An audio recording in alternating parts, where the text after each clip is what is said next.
She never imagined that the same hands she held when they were small, the same hands she taught to write, the same hands she fed, wiped, and protected, would one day be the hands trying to take everything away from her.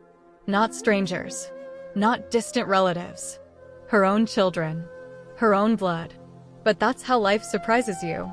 Not with storms that come from the outside, but with storms that grow quietly inside your own home.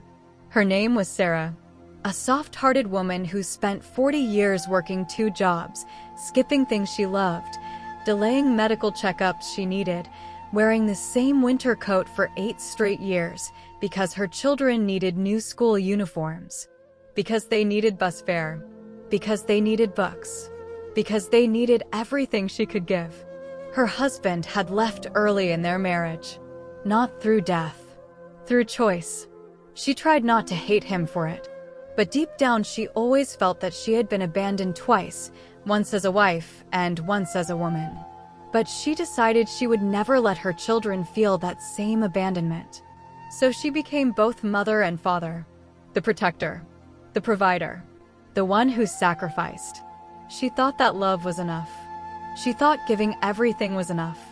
She thought raising them with softness would make them soft too. But the world had other plans. Her eldest son, Daniel, grew up intelligent but impatient. Her daughter, Liza, learned early how to get what she wanted with tears and excuses. And the youngest, Michael, simply watched everything, quietly absorbing the idea that his mother would always be there to solve every problem. Sarah didn't see the seeds forming. Seeds of entitlement. Seeds of expectation. Seeds of "mom will handle it." Seeds that one day would grow into something she never thought possible. For years, she gave and gave. Small loans, big loans, rent payments, car payments, down payments, money for weddings, money for emergencies, money for things that weren't emergencies at all. Every time she said yes, they loved her a little. Every time she said no, they resented her a little. But she still kept giving. Because she believed love was a circle. If you give enough, it always comes back. She didn't know that sometimes circles break. Everything started the year she turned 68. She had saved a decent retirement fund. Nothing extravagant. Nothing luxurious. Just enough to breathe without fear. Enough for groceries. Enough for medicine.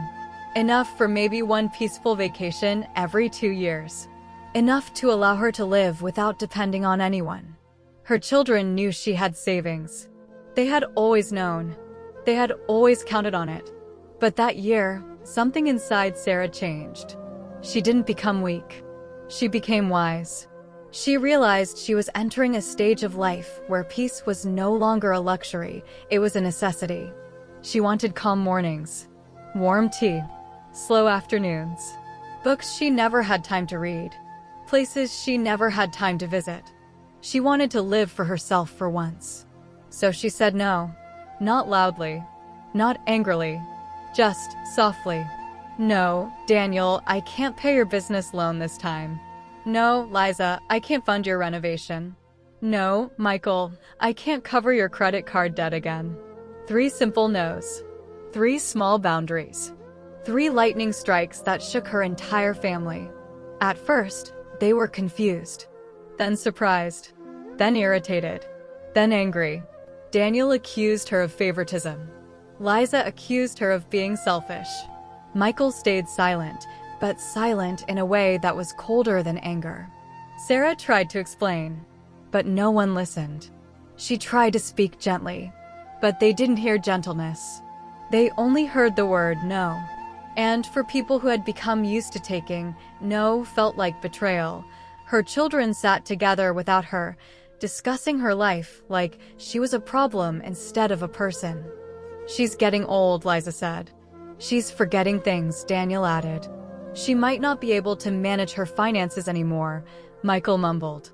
Maybe we should take control, Liza suggested. And, just like that, a mother's decades of sacrifice were placed on trial. Within a month, they brought papers. Legal papers. Cold papers.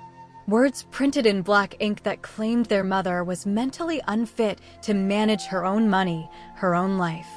When Sarah first saw the documents, her hands trembled.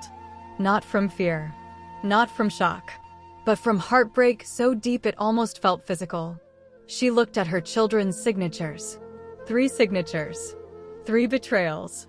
3 knives in a mother's chest. They told her it was for her own good. They said they were protecting her. They said they were worried. But she saw the truth in their eyes. They weren't protecting her. They were protecting their access to her money. Something inside Sarah broke that day. Not her mind. Not her strength. Her illusion. The illusion that her children loved her the same way she loved them. The illusion that her sacrifices meant something. The illusion that kindness always returns. She didn't shout. She didn't cry. She didn't beg. She simply folded the papers and set them aside. That night she didn't sleep. Not because she was afraid, but because she felt something she had never felt before. Detachment. For the first time, she saw her children not as the little ones she raised, but as the adults they had become, adults molded by comfort, entitlement, and the belief that their mother was a resource, not a human being. The next morning, she made a decision. A quiet one. A powerful one. A life-altering one. She met with a lawyer. A calm, gentle woman who listened carefully, asked detailed questions, and finally said, "You are perfectly capable. More capable than most. And you have every right to protect yourself." Sarah rewrote her will. She moved her savings into protected accounts. She assigned power of attorney to someone who actually cared for her well-being, her old friend, Rebecca. She left a small amount for her children, but nothing they could rely on, nothing they could fight over, nothing that would reward their betrayal. She set boundaries. Firm ones. Simple ones. Healthy ones. And then, she stepped back. Her children were furious. They tried to argue. They tried to guilt her. They tried to manipulate her. "You're choosing outsiders over your own children? After everything we did for you? You're breaking the family. You're being dramatic. You're old, you should listen to us." But she had spent her whole life listening. This time, she chose silence. Sarah moved to a small coastal town. A place with blue water, open skies, warm evenings, and the kind of calm she had never known before. She woke early, watched sunrises, visited farmers' markets, read books, and took slow walks near the sea. For the first time in her life, she lived for herself. And strangely, she found peace. Not lonely peace. Not empty peace. Just peace. Months later, she received letters. Long messages. Apologies that didn't really sound like apologies. More guilt than remorse. More excuses than accountability. She didn't hate her children. She didn't want revenge. She didn't close her heart. She simply understood something she had never understood before. Love is not proven by how much you give, but by how people behave when you finally stop giving. And when she stopped giving, she finally saw the truth. Her children didn't lose their mother. They lost their access. There is a difference. But Sarah didn't lose anything. She gained herself. And sometimes that is the greatest gain of all. Her story wasn't about money. It wasn't about legal papers. It wasn't even about betrayal. It was about a woman who finally chose herself. A woman who finally realized that peace is worth protecting, even from the people you love. A woman who finally understood that not all battles are fought with anger. Some are won with silence.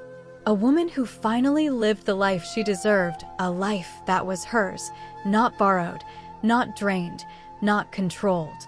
And in the quiet sound of ocean waves, she finally heard the words she had been waiting her whole life to hear. "You're safe now. You're free now. You're enough now." She was. She always had been. She just needed to choose herself to see it. If this story touched your heart, don't forget to like the video.